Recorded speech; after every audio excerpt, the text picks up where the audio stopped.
Hi friends, welcome to our Ashu smart channel. ఈరోజు recipe వచ్చేసి పప్పు చేయబోతున్నానండి. అది కూడా ఒక స్పెషల్ ఆకుకూరతో చేయబోతున్నాను అనమాట. అది కంటికి చాలా మంచిదండి. అదేనండి మన గంగవల్లి ఆకుకూరతో పప్పు చేయబోతున్నాను. ఇది చాలా స్పెషల్ అండి. విలేజెస్లో చాలా విరివిగా పండుతూ ఉంటుంది అనమాట. దానికోసం ముందుగా వచ్చేసి నేను ఒక కప్పు పప్పు తీసుకున్నానండి. ఇలా బాగా వాష్ చేసేసి కడిగేసి పప్పు మునిగేంత వరకు వాటర్ పోసి పక్కన ఉంచుకున్నాను అనమాట. ఒక 15 మినిట్స్ వరకు నానాలి పప్పు. ఇదేనండి గంగవల్లి ఆకు. ఈ ఆకుకూర పప్పు అనేది చాలా టేస్టీగా ఉంటుందండి. అలాగే చాలా హెల్త్ బెనిఫిట్స్ ఉన్నాయన్నమాట. మన హెల్త్కి కళ్ళు సైట్ అనేది రాకుండా తగ్గిస్తుందన్నమాట. కంటి చూపు మెరుగుపరడానికి బాగా హెల్ప్ అవుతుందండి. అలాగే బోన్స్ కూడా చాలా స్ట్రాంగ్ అవుతాయి. తర్వాత సైట్ ఉన్న వాళ్ళకి కూడా సైట్ అనేది తగ్గించడానికి ఈ ఆకుకూర అనేది బాగా హెల్ప్ అవుతుందంట.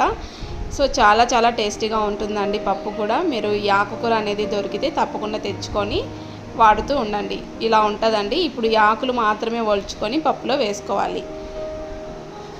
ఇప్పుడు వచ్చేసి పప్పు బాగా నానిపోయింది కదా, ఇలా ఒలిచి పెట్టుకున్న ఆకులన్నీ కూడా వేసేసుకుంటున్నాను. మా విలేజెస్లో అయితే ఇది ఎక్కువగా పండుతూ ఉంటుందండి. మా ఊర్లో ఈ ఆకుకూరని పాయలాకు అని కూడా పిలుస్తూ ఉంటారనమాట. తర్వాత ఇందులో సన్నగా కట్ చేసి పెట్టిన వెల్లుల్లి ముక్కలు కూడా వేస్తున్నాను. అలాగే కట్ చేసి పెట్టుకున్న పచ్చిమిర్చి కూడా వేసుకోవాలి. తర్వాత వచ్చేసి కారానికి తగ్గట్లుగా కారం పొడి వేస్తున్నానండి. ఆల్రెడీ పచ్చిమిర్చి వేసాం కాబట్టి 1.5 టేబుల్ స్పూన్ వరకు నేను కారం పొడి వేస్తున్నాను. తర్వాత 7 వెల్లుల్లి రెబ్బలు వేస్తున్నాను. ఈ పప్పుకి వెల్లుల్లి రెబ్బలు అనేది కంపల్సరీ ఉండాలండి. అప్పుడే టేస్ట్ అనేది బాగుంటుంది. తర్వాత ఒక చిన్న లెమన్ సైజ్ అంత చింతపండు కూడా వేసుకోవాలి. తర్వాత 1/2 టీ స్పూన్ అంత పసుపు కూడా వేస్తున్నాను.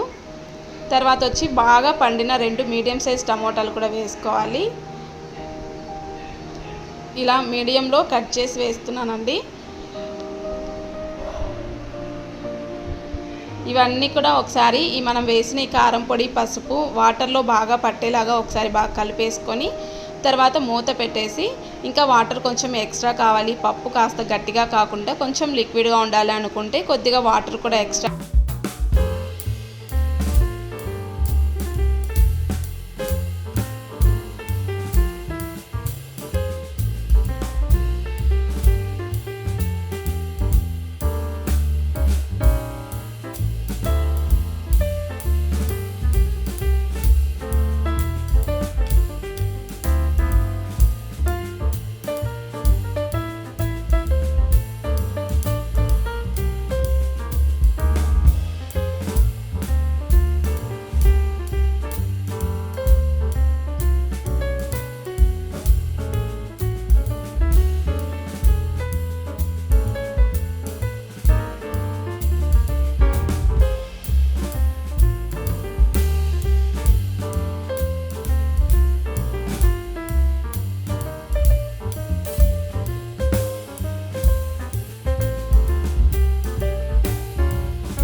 ఈ పోపు అనేది పర్ఫెక్ట్గా ఫ్రై అయిన తర్వాత పప్పులో కలిపేసుకోవాలి.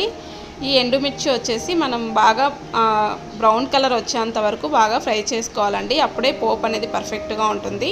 తర్వాత ఇందులో కొంచెం ఉద్దిపప్పు, అలాగే 1/2 టీ స్పూన్ అంత జీలకర్ర, 1/2 టీ స్పూన్ అంత పచ్చిశనగపప్పు కూడా వేస్తున్నాను. తర్వాత 1/2 టీ స్పూన్ అంత ఇంగువ కూడా వేసేసి మంచిగా ఫ్రై చేసుకోవాలి. అంటే ఎండుమిర్చి మంచిగా బ్రౌన్ కలర్ అయ్యేంత వరకు ఫ్రై చేసుకోవాలి. అప్పుడే పోపులోకి టేస్ట్ అనేది బాగుంటుంది. ఇప్పుడు ఇలా ఫ్రై చేసుకొని పెట్టుకున్న ఈ పోపుని మనం ముందుగా ఎనిపి పెట్టేసుకున్న ఈ పప్పులో వేసేసుకోవాలి.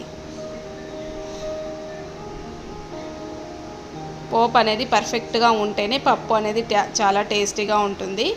ఇలా మొత్తం కూడా పప్పులో వేసేసి కొద్దిగా మనకు పప్పు గట్టిగా ఉందనిపిస్తే ఇంకొంచెం ఎక్స్ట్రా వాటర్ కూడా, నార్మల్ వాటర్ అయినా వేసుకోవచ్చు, హాట్ వాటర్ అయినా వేసుకోవచ్చు. వాటర్ యాడ్ చేసేసి కొంచెం మీడియం ఫ్లేమ్లో పెట్టేసి పప్పుని మూత పెట్టి ఒక 5 మినిట్స్ వరకు కుక్ చేసుకోవాలండి. ఆ పోపు అనేది పప్పుకి చాలా బాగా పడుతుంది.